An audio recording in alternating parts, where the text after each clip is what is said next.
Would you like to build wealth? Don't move so much. The average American moves about 11 times during the course of their life, and Californians move more than that. In fact, people will commonly buy a home, live there for 3, 4, 5 years, sell it, and move to, hopefully, an upgraded home. And when markets cycle up, it's financially feasible to do that. But people that move that often are also going to get hit when market cycles turn. The smart thing to do, if you're thinking about moving, is to consider staying put.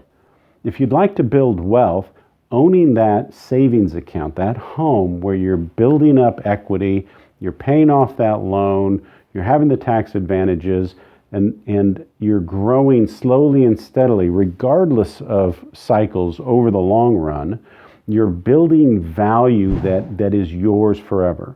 Now, when you sell, there are going to be costs associated with it. It's an expensive thing to do between commissions and fees involved in selling, and then again on repurchase, you're going to spend as much as 8 to 10% of the value of your house. That's a substantial chunk of money.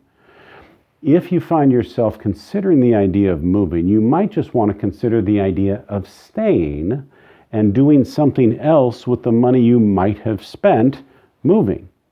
You're in a house for a while and you start thinking about it, and we're barraged with images of all the beautiful homes that the rich and famous live in, or even our friends on Facebook, of all the beautiful amenities, beautiful neighborhoods, stunning homes.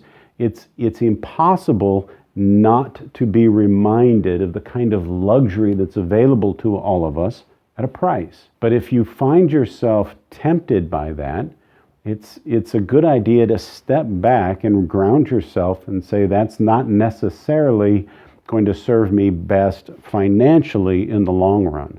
The smartest thing you can do would be to at least rethink it and probably not move. If you can cut out a couple of moves in your lifetime, you're going to be financially substantially well ahead at the point you're looking to retire. The idea of perhaps taking some portion of that money and reinvesting it into the home or into your quality of life and building the memories that make the home where you're at more valuable. The house itself is not necessarily the most satisfying part of home. It's what you create within that's most satisfying. So if you find yourself dissatisfied, discontent, step back, explore the reasons why. What is it that this doesn't offer me, this home, and can it be fixed?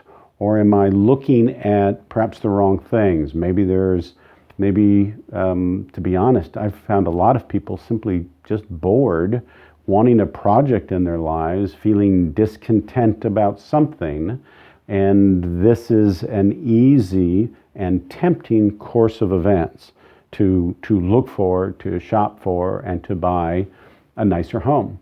But that isn't necessarily the best solution. So exploring what more would fill that void. Why are you feeling discontent where you are?